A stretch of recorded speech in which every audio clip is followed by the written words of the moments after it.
ಹಾಗಾಗಿ ಹೆಚ್ಚು ಇದ್ರ ಬಗ್ಗೆ ಮಾತನಾಡ್ತಕ್ಕಂಥದ್ದೇನಿಲ್ಲ. ಇವತ್ತು ಜನ ಒಂದು ತೀರ್ಪು ಕೊಟ್ಟಿದ್ದಾರೆ, ತೀರ್ಮಾನ ತಗೊಂಡಿದ್ದಾರೆ. ಆದರೆ ರಾಮನಗರ ಜಿಲ್ಲೆ ಹಾಗೂ ನಮ್ಮ ನಂಟು 40 ವರ್ಷದ ನಂಟು ಅಂತಕ್ಕಂಥದ್ದನ್ನ ಚುನಾವಣೆ ಸಂದರ್ಭದಲ್ಲೂ ನಾನು ಹೇಳಿದ್ದೇನೆ, ಈಗಲೂ ಕೂಡ ಹೇಳ್ತೇನೆ. ಹತ್ತತ್ರ 8 ಬಾರಿ ನಮಗೆ ರಾಮನಗರ ವಿಧಾನಸಭಾ ಕ್ಷೇತ್ರ 6 ಸಾರಿ, ಚನ್ನಪಟ್ಟಣದಲ್ಲಿ 2 ಸಾರಿ, ಹತ್ತತ್ರ 8 ಬಾರಿ ಶಾಸಕ ಸ್ಥಾನವನ್ನ ಕೊಟ್ಟಿರ್ತಕ್ಕಂಥ ಜಿಲ್ಲೆ. ಹಾಗಾಗಿ ನಾನು ಕೆಲವೊಂದಷ್ಟು ಯುವ ಸಮುದಾಯಕ್ಕೆ ಸೇರಿರ್ತಕ್ಕಂಥ ಯುವಕನಾಗಿ ಯುವಕರಲ್ಲಿ ಒಂದು ಮಾತನ್ನ ಕೊಟ್ಟಿದ್ದೆ. ಕೊಟ್ಟ ಮಾತಿನಂತೆ ಇವತ್ತು ರಾಜ್ಯದ ಜನತೆ, ಜಿಲ್ಲೆಯ ಜನತೆ, ಪಕ್ಕದ ಜಿಲ್ಲೆ ಆಗಿರ್ತಕ್ಕಂಥ ಮಂಡ್ಯ ಜಿಲ್ಲೆಯ ಜನತೆ ಆಶೀರ್ವಾದ ಸನ್ಮಾನ್ಯ ಕುಮಾರಣ್ಣ ಅವ್ರನ್ನ ಕೇಂದ್ರದ ಸಚಿವ ಸ್ಥಾನದಲ್ಲಿ ಇವತ್ತು ಕೂರಿಸಿದ್ದಾರೆ. ಹಾಗಾಗಿ ಇವತ್ತು ನಾನು ಇಲ್ಲಿ ನನ್ನ ಅಧಿಕಾರ ಇದೆಯೋ ಇಲ್ವೋ ಅಂತಕ್ಕಂಥದ್ದು ಪ್ರಶ್ನೆ ಅಲ್ಲ. ಯುವ ಪೀಳಿಗೆ ಇವತ್ತು ನನ್ನನ್ನ ಏನು ಒಂದು ಉದ್ಯೋಗ ಸೃಷ್ಟಿ ಮಾಡ್ತಕ್ಕಂಥ ವಿಚಾರವಾಗಿ ಚರ್ಚೆ ಮಾಡಿದ್ದೆ. ಅವರ ಬಯಕೆಗಳೇನಿದೆ, ಅವರ ನೋವುಗಳೇನಿದೆ, ಇವೆಲ್ಲದಕ್ಕೂ ಸ್ಪಂದಿಸ್ತಕ್ಕಂಥ ಕೆಲಸ ಸನ್ಮಾನ್ಯ ಕುಮಾರಣ್ಣ ಅವರ ನಾಯಕತ್ವದಡಿ ಒಂದು ಧ್ವನಿಗೂಡಿಸಿ ಪ್ರಾಮಾಣಿಕವಾಗಿ ಮಾಡ್ತೇನೆ ಅಂತಕ್ಕಂಥದ್ದು ಹೇಳ್ತೀನಿ. ವಿಜೇಂದ್ರ ಅವರು ಈ 3 ಕ್ಷೇತ್ರದ ಸೋಲಿಗೆ ನಾನೇ ಜವಾಬ್ದಾರಿ, ನಾನೇ ಹೊಣೆ ಹೊರ್ತೀನಿ ಅಂತ ಹೇಳ್ತಿದ್ದಾರೆ.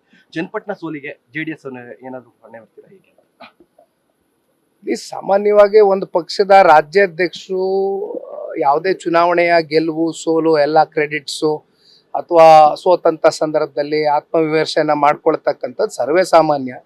ಹಾಗಾಗಿ ಅವರ ಪಕ್ಷದ ಕಡೆಯಿಂದ ರಾಜ್ಯಾಧ್ಯಕ್ಷರು ವಿಜೇಂದ್ರ ಅವರು ಹೇಳಿದ್ದಾರೆ, ನಮ್ಮ ರಾಜ್ಯಾಧ್ಯಕ್ಷರು ಸನ್ಮಾನ್ಯ ಕುಮಾರಣ್ಣ ಅವರಿದ್ದಾರೆ. ಜೊತೆಯಲ್ಲಿ ಇದು ಕೇವಲ ಕುಮಾರಣ್ಣನ ಸೋಲು ಅಂತಕ್ಕಂಥದ್ದನ್ನ ನಾನು ಈ ಸಂದರ್ಭದಲ್ಲಿ ಅದನ್ನ ಹೇಳಲಿಕ್ಕೆ ಇಷ್ಟಪಡೋದಿಲ್ಲ. ಇದು ನಮ್ಮೆಲ್ಲರ ಒಂದು ಕೊನೆಯ ಹಂತದ ಸಂದಿಗ್ಧ ಪರಿಸ್ಥಿತಿಯಲ್ಲಿ ಒಕ್ಕುರಳ ಮನಸ್ಸಿನಲ್ಲಿ ಆದಂತ ತೀರ್ಮಾನಗಳು ಪಕ್ಷದ ನಾಯಕರು ಎಲ್ಲರೂ ಕೂತ್ಕೊಂಡು ತೀರ್ಮಾನ ತಗೊಂಡ್ರು. ಅದಕ್ಕೆ ಕಾರಣ ನಾನು ಬೆಳಗ್ಗೆನೂ ಮಾಧ್ಯಮದಲ್ಲಿ ಹೇಳಿದೆ, ಸೋಲ್ಬೇಕಾದ್ರೆ ಕಾರ್ಯಕರ್ತರು ನೆನಪಾಗ್ತಾರೆ, ಗೆಲ್ಬೇಕಾದ್ರೆ ದೇವೇಗೌಡರ ಕುಟುಂಬ ನಾನ್ ಮುಂದೆ ಅಂತ ಬಂದು ಖರ್ಚಿಪ್ ಹಾಕ್ತಾರೆ, ಟವಲ್ ಹಾಕ್ತಾರೆ ಅನ್ನೋ ಒಂದು ಕೆಲವೊಂದಷ್ಟು ಮಾತುಗಳೇನಿದೆ. ಬಹುಶಃ ಈ ಒಂದು ಉಪಚುನಾವಣೆ ನನಗೆ ಅಗ್ನಿ ಪರೀಕ್ಷೆ ಅಂತಕ್ಕಂಥದ್ದು ನಾನು ಪ್ರಾರಂಭಿಕ ಹಂತದಲ್ಲೇ ಹೇಳಿದೆ. ಇಲ್ಲಿ ಯಾಕೆ ಯಾರು ನಮ್ಮನ್ನ ದೂಡಿದ್ರು, ಯಾವ ಸಂದರ್ಭಗಳು ಸೃಷ್ಟಿಯಾಯ್ತು ಅಂತಕ್ಕಂಥದ್ದು ಜಗಜ್ಜಾಹಿರ. ಅದ್ರ ಬಗ್ಗೆ ನಾನು ಮತ್ತೆ ಪುನರ್ರಚನೆ ಮಾಡ್ಲಿಕ್ಕೆ ಹೋಗೋದಿಲ್ಲ.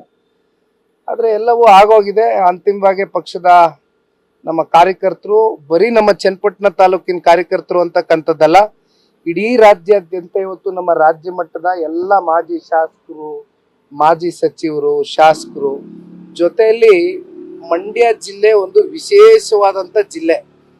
JDSಗೆ ಮಂಡ್ಯ ಜಿಲ್ಲೆಯಿಂದ ಅತಿ ಹೆಚ್ಚು ಕಾರ್ಯಕರ್ತರು ವಾಲಂಟಿಯರ್ಸ್ ಆಗಿ ಬಂದು ಒಂದು ರೀತಿ ವಿಸ್ಪರ್ ಕ್ಯಾಂಪೇನ್ ಅಂತ ನಾವೇನು ಹೇಳ್ತೀವಿ, ಎಲ್ಲ ರೀತಿ ಪಾಪ ಕೆಲಸ ಮಾಡಿದ್ದಾರೆ.